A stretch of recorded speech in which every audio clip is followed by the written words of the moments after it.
حالت نہ ملے، لیکن ان کے اعمال ایسے اونچے درجے کے ہوتے ہیں اللہ تعالیٰ قبروں میں بھی ان کی جسموں کو بھی اور ان کے کفنوں کو بھی صحیح سالم رکھتا ہے۔ اللہ کے راستے سے لگیں، اللہ سے جڑے، ظاہر بات ہے جب اللہ سے جڑیں گے تو اللہ تعالیٰ راستے بناتے چلا جائے گا۔ تو بھائی اللہ کی طرف آنا ضروری ہے،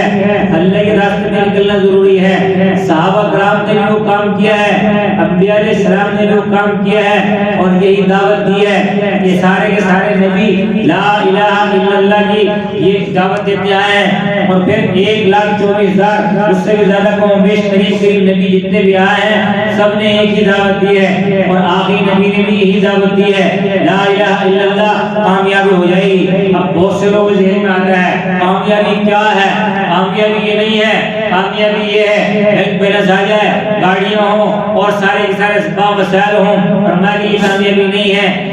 کامیابی کے لیے ہوتی تو قارون کے پاس بہت سارا خزانہ تھا، ان قارون کان من قوم موسیٰ فبغى علیہم وآتیناہ من الکنوز، اس کو اپنے بڑے بڑے خزانے دیے ہیں، 70 اونٹوں پر قارون کے خزانے کی چابیاں چلا کر دی۔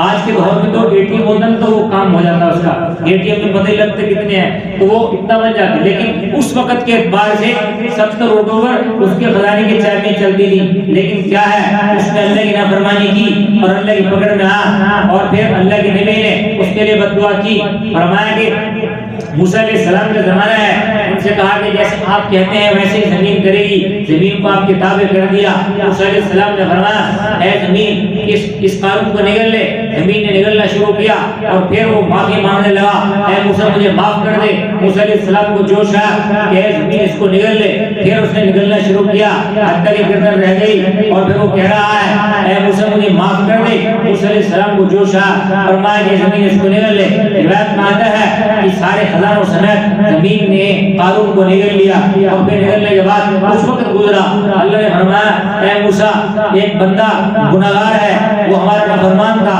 ہم نے اس کے سارے کا سارا آپ کے معاملے کو سپورٹ کر دیا، آپ کے سامنے یہ بات آئی، آپ نے زمین کو حکم دیا نگل لے تو ہم نے آپ کے تابع کر دیا تھا۔ اس نے کئی مرتبہ اوزاری کی ہے، کئی مرتبہ گر گرایا ہے، اور پھر آپ کے دل میں ذرہ برابر بھی نرمی نہیں آئی، کیونکہ اس نے بہت سرکشی کی ہوئی تھی۔ اس نے فرمایا کہ آپ نے معاملہ کر لیا، فرمایا کہ اگر مجھے وہ ایک مرتبہ کہتا اللہ مجھے معاف کر دے میں اس کو معاف کر دیتا۔ اللہ حکم الحاکمین ہے، اللہ رب ہے، اللہ کے سامنے کسی کو دم زدن کی مجال نہیں ہے۔ کل قیامت کا دن ہوگا، ایک شخص کو بلایا جائے گا، اس سے کہا جائے گا ہاں بھائی لاؤ نیکیاں لاؤ، نیکیاں لے کے آؤ، نیکیوں کے بعد کچھ نہیں ہوگا۔ فرمایا کہ ایک شخص کو بلائیں گے، اس کی 99 نیکیاں ہوں گی، ایک نیکی کی ضرورت ہوگی، فرمایا کہ نیکی لے کے آؤ۔ ابا کے پاس جائے گا، ابا جی مجھے ایک نیکی چاہیے، ابا انکار کر دے گا۔ اماں کے پاس جائے گا، ایک نیکی کی ضرورت ہے، اماں انکار کر دے گی۔ دوستوں کے پاس جائے گا،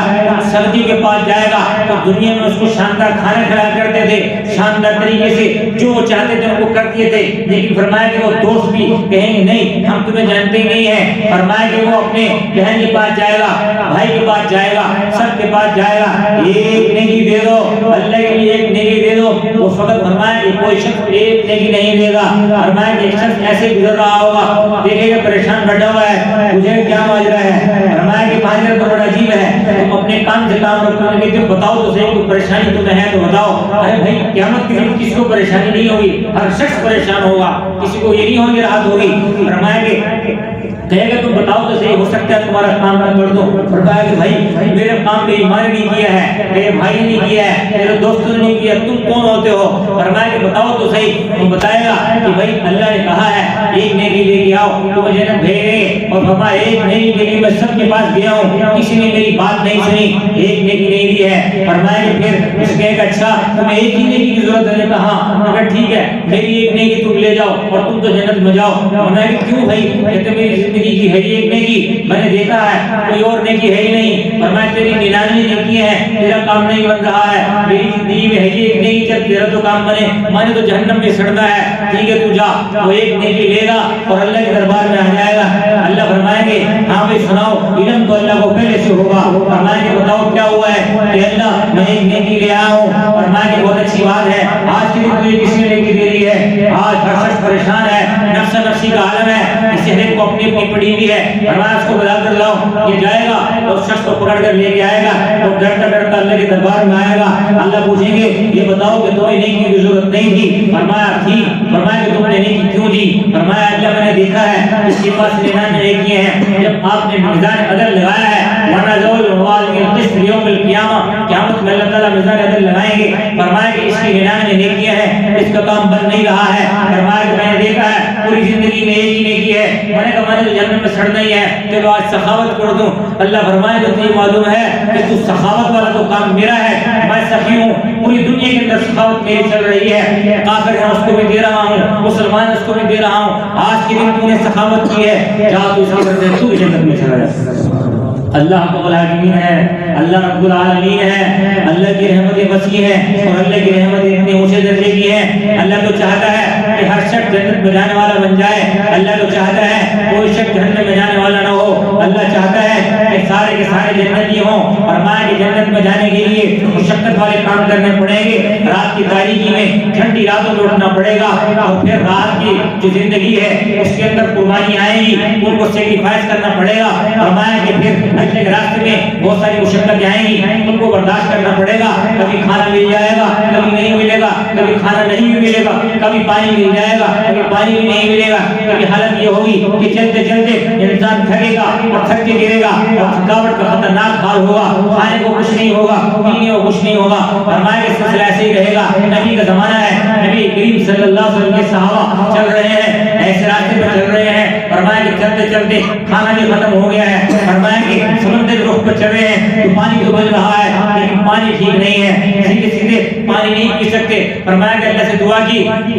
کہ اللہ ہم سارے کے سارے راستے میں چل رہے ہیں، ہمیں جو ہے کھانے کی طلب ہے، کھانا عطا فرما، فرمایا کہ سمندر نے ایک بہت بڑی مچھلی باہر پھینک دی اور فرمایا کہ وہ مچھلی باہر اس کا ہمبر نام کا مچھلی باہر آئی، تو سارے صحابہ نے اس مچھلی کو کھانا شروع کیا اور پھر کتنا سفر تھا، 1 مہینے بھر کا سفر تھا، وہ سارے کے سارے اس مچھلی کو کھاتے رہے اور پھر نبی کے پاس واپس مدینہ آئے تو کچھ بچا کے نبی کریم صلی اللہ علیہ وسلم کے لیے آئے، فرمایا کہ اللہ کے نبی یہ مچھلی اللہ کی طرف سے ہمیں ملی ہے اور وہ اتنے عرصے سے کھا رہے ہیں، فرمایا اللہ رب العزت نے ان لوگوں کی برکت سے اس مچھلی کو بھیجا ہے، وہ مچھلی اتنی بڑی مچھلی تھی، فرمایا اونٹ پہ شخص بیٹھ جائے اس کی آنکھ سے گزر جائے تو تک کی آنکھ کا جو دائر تھا وہ بڑا تھا، اتنی بڑی مچھلی اللہ کی مخلوقات ہے، لیکن کیا ہے جب اللہ کے راستے میں چلیں گے سمندر بھی خدمت میں لگے گا، اللہ کے راستے میں چلیں گے پہاڑ بھی راستہ دیں گے، جب اللہ کے راستے میں چلیں گے یہ فضائیں بھی راستہ دیں گی، جب اللہ کے راستے میں چلیں گے ہم انسان خیال کرنے والے کچھ نہیں ہے لیکن نہ ہونے سے اللہ وہیں سے پیدا کر دے گا،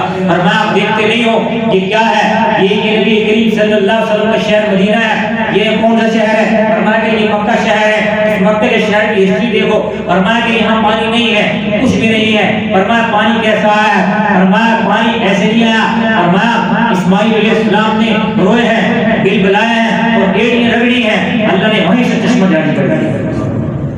اللہ خالق ہے، اللہ مالک ہے، اللہ رازق ہے، اللہ ایسی جگہ سے انسان کو روزی پہنچانے والا ہے اس کے گمان میں نہیں ہے، اور ایسی جگہ سے اس کو روزی روکنے والا ہے جہاں سے گمان ہے کہ یہاں سے روزی آئے گی، نہیں ایسی بات نہیں ہے، انسان چل رہا ہے، فرمایا کہ میں صحت مند ہوں لیکن اچانک ایسی بیماری آ جاتی ہے کہ انسان پریشان ہو جاتا ہے، تو بھائی سب کچھ اللہ ہی سے ہونے کے یقین، یہ یقین ہونا چاہیے، اور سب کچھ اللہ ہی کرنے والا ہے، وما تسقط من ورقة الا يعلمها، کہ پتہ بھی ہلتا ہے اللہ کے حکم سے ہلتا ہے، انسان کو مصیبت پڑتی ہے تو وہی صبر سے کام کرنا چاہیے، اور مشقت آتی ہے جب بھی صبر شکر سے کام کرنا چاہیے، فرمایا کہ شیخ مصیر الدین شادی شرابی نمبر اللہ مرکلہ جامع مسجد دمشق کے اندر بیٹھے ہوئے ہیں اور اللہ سے شکوہ کر رہے ہیں، انسان ہے شکوہ کر سکتا ہے، جب زیادہ پریشانیاں ہوں تو پھر اس کو توفیق ہوتی ہے اللہ سے راز و نیاز کرنے کی، اللہ سے گفتگو کرنے کی، فرمایا کہ جامع مسجد دمشق کے اندر بیٹھے ہوئے اللہ سے دعا کر رہے ہیں، اے اللہ ہم تیری راستے میں نکلے ہوئے ہیں، تیری راستے میں لگے ہوئے ہیں، تیرے ذکر میں لگے ہوئے ہیں، تو ساری دنیا کو روزی دے رہا ہے، ساری دنیا کو سلسلہ کر رہا ہے،